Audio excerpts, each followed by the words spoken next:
cucu itu termasuk salah satu daftar ahli waris. Cuman cucu itu bukan semua cucu, tapi cucu yang diambil dari jalur anak laki-laki, bukan dari jalur anak perempuan. Begitupun ketika dia sudah dimasukkan ke dalam daftar ahli waris, itu pun tidak otomatis dapat, tapi melihat dulu adakah orang yang berada di atasnya yang menjadi penghijabnya, penutupnya gitu. Kalau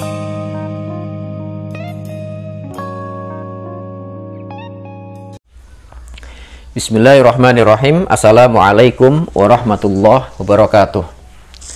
Alhamdulillahirabbil alamin, hamdan wa syukron lillah.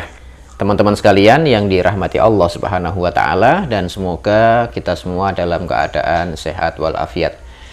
Teman-teman yang berbahagia, pada video kali ini kita akan berbincang tentang satu pertanyaan, apakah cucu termasuk ahli waris atau bukan gitu.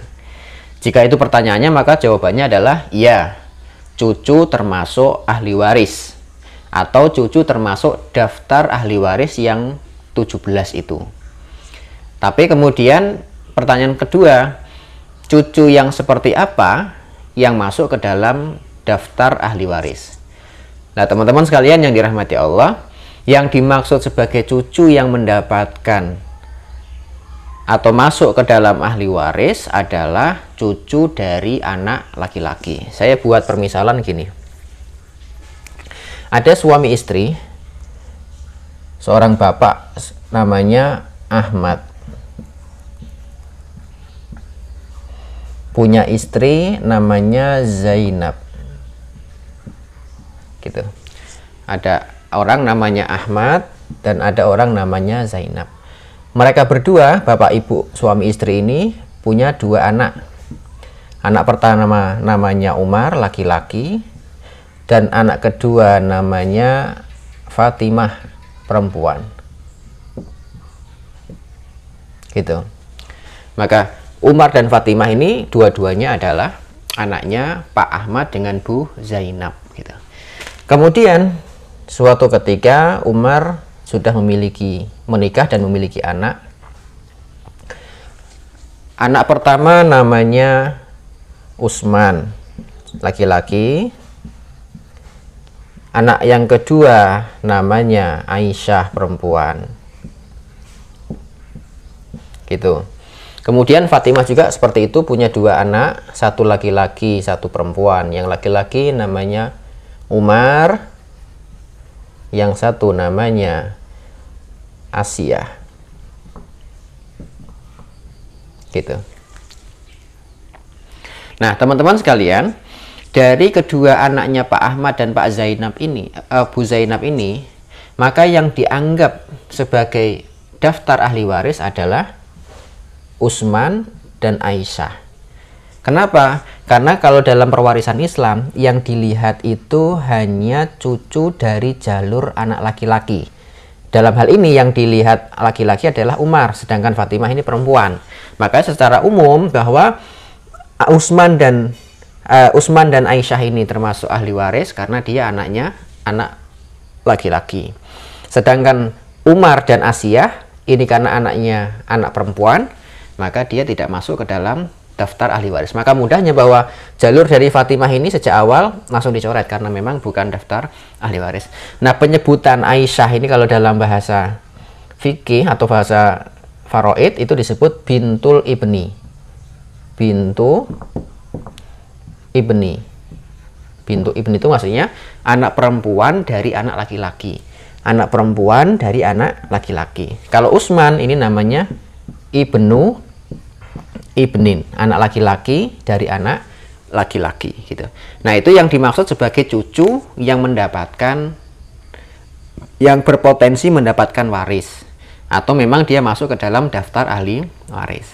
Tapi pertanyaan selanjutnya, apakah pasti cucu itu mendapatkan waris walaupun dia masuk ke dalam daftar ahli waris? Ya, kalau masuk ke dalam daftar ahli warisnya memang cucu dari anak laki-laki adalah daftar ahli waris.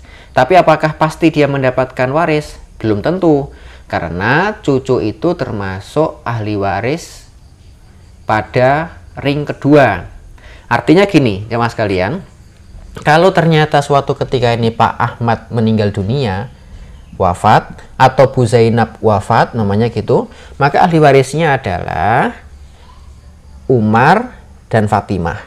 Ini sebagai anak kandungnya Pak Ahmad dan atau anak kandungnya Bu Zainab gitu. Nah, ketika di sini masih ada Umar, di sini masih ada Fatimah, maka nyaris yang di belakang sini, bukan nyaris, memang pasti nggak bakal dapat. Artinya Utsman dengan Aisyah di sini itu pasti nggak bakal dapat. Kenapa? Karena posisinya dia mahjub, tertutup oleh level anak yang berada di atasnya. Artinya kalau yang meninggal tadi Pak Ahmad, maka Utsman dan Aisyah itu tertutup oleh Umar dan tertutup oleh Fatimah gitu. Nah, tapi bisa nggak dia mendapatkan waris? Bisa, ketika level yang berada di atasnya sini tidak ada, atau level berada di atasnya ini meninggal dunia. Sebagai contoh tadi, levelnya tidak ada itu berarti kalau Pak Ahmad ini hari ini meninggal dunia, kemudian Umar itu tahun kemarin sudah wafat duluan gitu. Artinya nanti Utsman dan Aisyah ini kedudukannya adalah sebagai ahli waris karena tidak ada laki-laki yang berada di atas mereka. Nah, di sini masih ada bibinya, ini Fatimah, ini kan berarti bibinya Utsman dan bibinya Aisyah. Nah, karena Fatimah ini perempuan, maka perempuan ini masih mungkin dimasuki oleh cucu. Tapi kalau seandainya, gini, seandainya di sini bukan Fatimah, atau mungkin di sini seandainya ada anaknya Pak Ahmad yang lain laki-laki belum menikah, namanya di sini ada namanya Faruk gitu ya. Ada anak satu lagi namanya Faruk, ini belum menikah, belum punya anak, belum punya istri gitu. Nah, ketika bapaknya Utsman yang tadi namanya ini yang di atas ini sudah nggak ada, tapi di sini masih ada Faruk, maka ini juga nggak mungkin dapat, ini nggak mungkin dapat. Kenapa? Karena posisinya masih tertutup oleh Faruk sebagai anak laki-laki dari pasangan Pak Ahmad dan Bu Zainab. Itu kira-kira gambarnya seperti itu. Berarti nanti mudahnya tadi kita sampaikan bahwa memang cucu itu termasuk salah satu daftar ahli waris.